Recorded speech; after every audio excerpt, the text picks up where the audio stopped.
Hi, I'm Ain-Krupa, and this is the Impatient Moviegoer. Today I want to talk to you about another film by Maïwenn Lebesco, Polisse, winner of the 2011 Jury Prize at Cannes.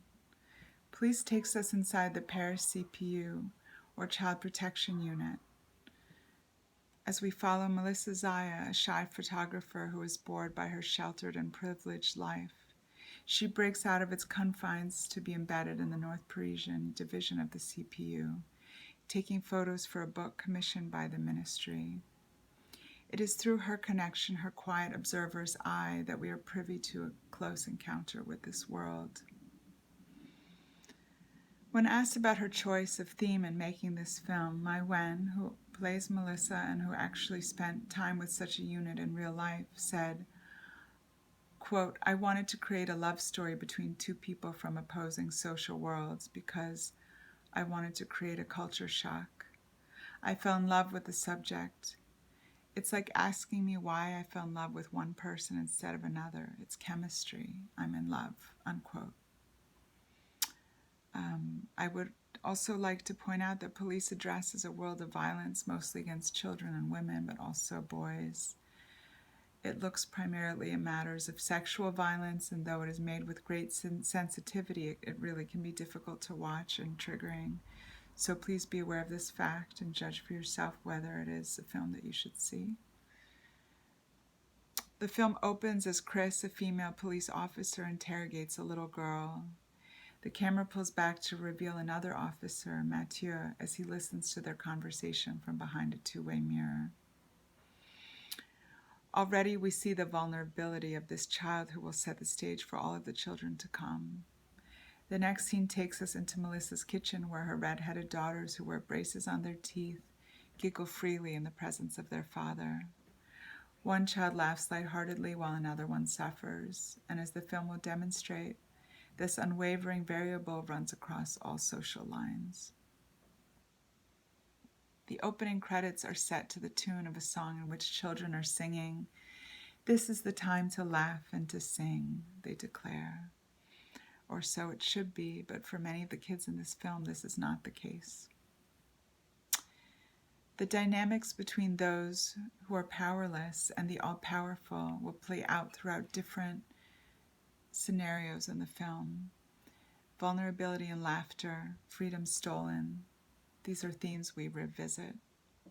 Though Polisse is a fictional portrayal of a very specific world, it is made with a unique realism of emotion, a quality that is also seen in Maïwenn's later film, My King, which, although more polished, hits a similar pitch. Polisse also employs a kind of gritty, naturalistic style, one that relies upon the handheld camera for realistic feel.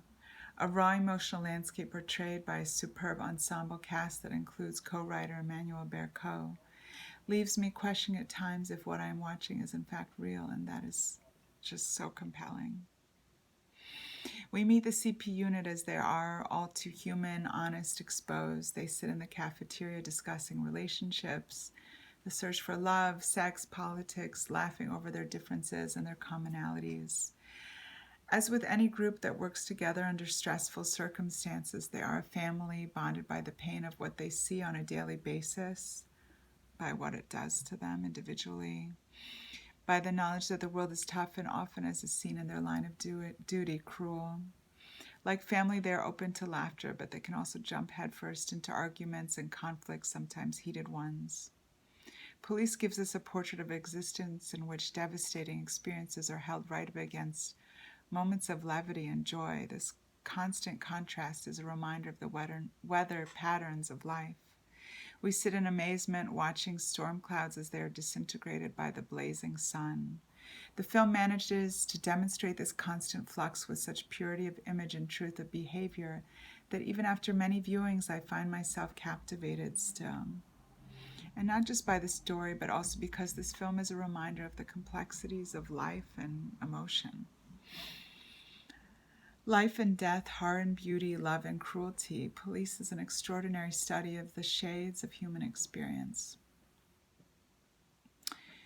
Two caravans of Roma families are disbanded, the adults rounded up. Their kids weep to devastating effect, holding handwritten placards with their names in front of their bodies, as their portraits are taken, as they are torn from their families. It's a scenario to break your heart. But a little while later, as they are being escorted off by several of the officers, the children begin to dance and play together as if freedom and happiness are still theirs for the taking, even in this difficult time. And that's just one example of many.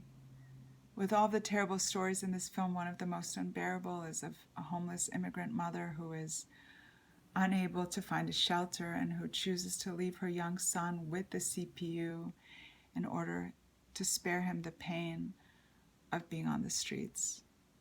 The horror of their reality and the inability of the unit to help them is enough to make any viewer want to scream. And Fred, played by Joey Starr, who is perhaps the most emotionally involved, tormented, and heroic of the group, does yell and throw a fit, costing him a warning at his job.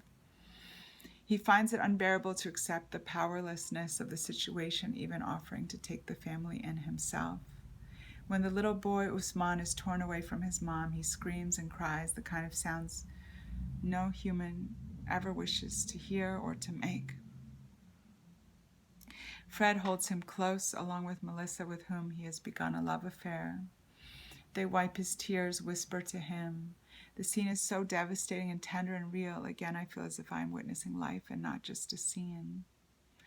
And I'm left wondering what will happen to Usman and to his mother, as I am with all the characters in this film.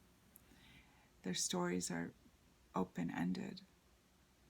In yet another scenario, a pregnant teenager births a dead baby, the product of a rape. Through trembling tears, she insists on seeing the baby, on holding the baby, wanting and needing to know where the baby will go, if it will be buried, and when. The police, who are there to run tests on the corpse to help identify the girl's rapist, ask her to name the baby, saying that she must name her in order to acknowledge that she lived. When the girl refuses to do so, Iris, a bulimic officer who is struggling to find joy in her own life, names the dead baby Iris as well, a portent of yet another ending to come. As with other moments in the film, the teenage mother's emotions are kaleidoscopic. Her flushed cheeks and confused questions, her tears expressed through uncontrollable laughter, all are evidence of her truth, reminding us that in real life, emotions are rarely one note. The stories keep tumbling in one after another, tales so extreme and horrifying, all depicting the ways in which parents, teachers, and guardians fail to protect the welfare of the children in their lives. We see the ugly side of people, of pedophiles and rapists, and of the devastating consequences of a kind of desperation that many of us may never know. But we also witness the tender moments that sometimes fill in the cracks of a broken world, enabling the human race to survive. Filling these spaces are lovers' quarrels, a budding romance between Fred and Melissa, and another between Chris and Mathieu.